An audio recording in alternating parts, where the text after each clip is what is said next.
Hey everybody. Hold on, let me get out of screencast map and get to week 14. I just keep in mind, if it's been challenging, that this is week 14 and then there's week 15 and we are done. There's no like big scary final.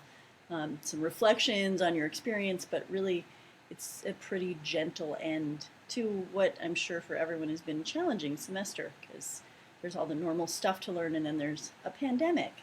And the future to be concerned about.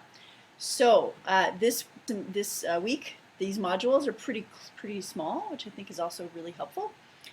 And I'm very happy to be offering this content, not taking credit for having created it, but I think it's really great, and I think it's a nice way to end our course. So we add in at this part a little bit of the bigger picture of how we apply what we've learned about biology, and particularly DNA, to biotech.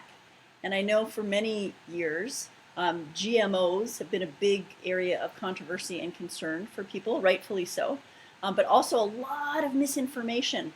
I have very dear friends who were active in the, there was a proposition drive to get GMOs, I don't know if they had to be specially labeled or outlawed or something in California, and I was very disheartened, surprised, and how many of my friends who were part of that didn't really know a lot about the real concerns about GMOs. So it's good to be educated about things. It's good to check your sources and check for bias in your sources all across the board, and particularly right now.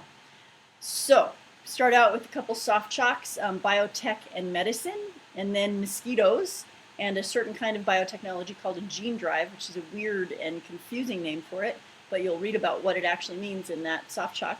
And then a discussion post where you get to say what you think about gene drive. So that refers specifically to the mosquito one just previously. So this is one of those things where there are 3 groups. This is for the 73132 class. So I think there's 2 groups, smaller class for 73150, my other class.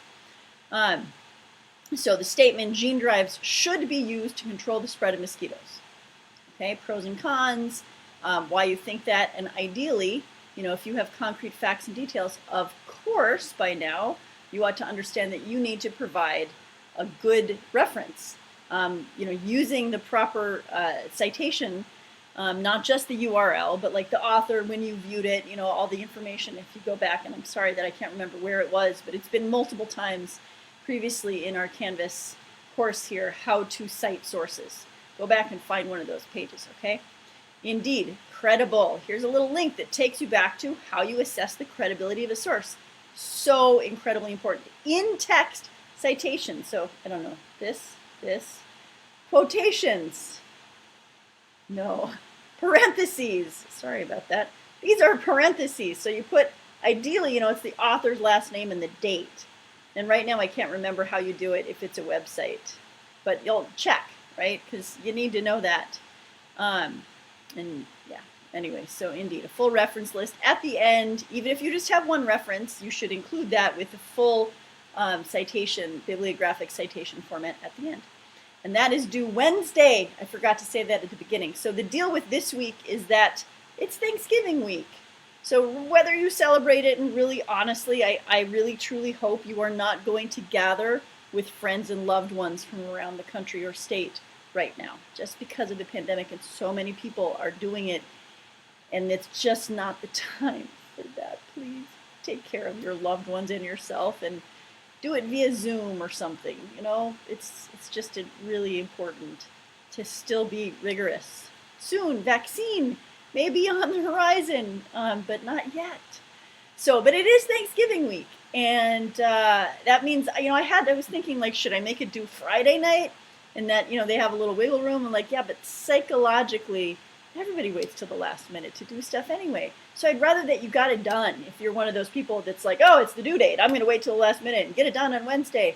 Then you have it done and you can just enjoy your Thursday and Friday. Regular stuff due by Sunday night anyway. But if this Wednesday due date is like, oh my God, but I have to work all day on Wednesday, how can I do this? If it's causing you stress and discomfort, please send me an email. It's not a problem for me to shift it to like Friday night. But what is a problem is me trying to read your mind. I don't do that very well, so you have to tell me, these 2 assignments, like name what they are, I will have them done by Friday night, and then I can go in and change those 2 assignments and make them be due for you by Friday night. Okay, so you got to tell me though. Second post due on Sunday night, you just respond to someone else and politely agree or disagree. In fact, I encourage you to find people who you disagree with and do this in a proper, mature adult sort of debate format. Not like, you suck, which is sort of how politics have gotten lately, but rather like, I disagree with this statement and these are the reasons why. Just because it's such a helpful thing to be able to do. Here we go. And then some phrasing to make that gentle and effective. Now, next we go to, let me go right on here. Yeah, gene drives. And then there's the quiz at the end, just like normal. I'm going to skip this over till the end because this only applies to one class. Then we skip over to the lab part, right? Who did it? So this is where you actually like build your case for who you think is the guilty party in this murder investigation. And it's also a discussion post. For the first post due Wednesday and then another response by Sunday night. So here, facts of the case and the conclusion. So here's where you add a little bit of meaning into it. Like you now are interpreting what these facts mean, okay? Your hypothesis, remember it's an educated guess. You're not certain yet, so don't feel too certain. And then how the evidence, specific evidence, supports your hypothesis. So you always want to be linking it to the evidence. And do you have any evidence that might suggest that somebody else could have been guilty of this crime? What facts of the case are you certain of? And what things do you feel might be true, but you don't have any evidence? That's a really important thing because it helps you tease apart, you know, if you're like, well, it has to be the ex-husband because men kill their wives and men are jerks, or, you know, based on past experience rather than just based on the evidence. I'm not saying that the husband didn't do it, but you want to try to tease apart bias from evidence. Anyway. And then your second post is where you might say, it sounds like you're putting a lot of bias into your answer, you know, or whatever, in a gentle way, right? So you just want to respond to somebody else in that one. Yeah, and I think then for 73150 class, then you are done. You did have, by the way, a little extra assignment week 13 that these guys didn't have. So now if you're in 73150, awesome, have a great holiday. And enjoy this short week of content, okay? If you're in 73132 by Sunday night, right? Yeah, Sunday night. All drains lead to the ocean. The second part of that, I think I have it open. Oh, I don't, but it's right there. I think now it's here. Oh, just kidding. Oh, quick. I almost opened the grade book. So we'll just pop that guy open right there. So all drains lead to the ocean. Now, ideally, this was done after it rained, but like we can't control the weather, so we're just stuck with that. No rain. So we go back to the same spot. That's like we, the collective we, the mouse in my pocket. You go back to the same spot that you did before. Come on, Canvas. There we go. And you do the same assessment that you did before. Okay, and just to see if there's any change. Now, if it does rain in the next few days, and I don't think that's predicted, ideally, this is designed to do it before and after a rain, so if you can wait and it rains, that would be great. And again, if it doesn't rain, like, we still got to do it anyway. So the point of this, though, is to take this citizen science and turn it into activism by writing a blog post. So this blog post, you don't have to share it, but the next assignment actually gives you an option to share it, and just by completing the survey with the Council for Watershed Health. And in the survey, you say, yes, I'm willing to share it, or no, I'm not willing to share it. It doesn't matter your choice on that, but by completing your survey, you get that point, okay? So ideally, you know, it'd be great if you're willing to share it. That takes it into the real world, into the activism part, but you don't have to. It's not a problem. So a headline, you know, you think about like what makes a good blog post. This might be handy for your regular life blog too.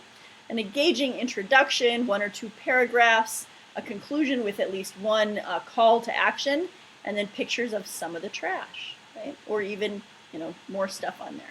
And then some tips about how to make that good, and then some blog posts that are already there that you can kind of model yours after, and then the rubric for grading it. 15 points for that, okay? So when you're done with that, then you're done for the week, and then we only have one more week, and the semester is over. and I've got to catch up on a lot of grading.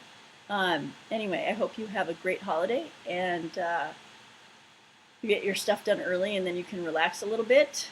And that's all I've got to say. Bye.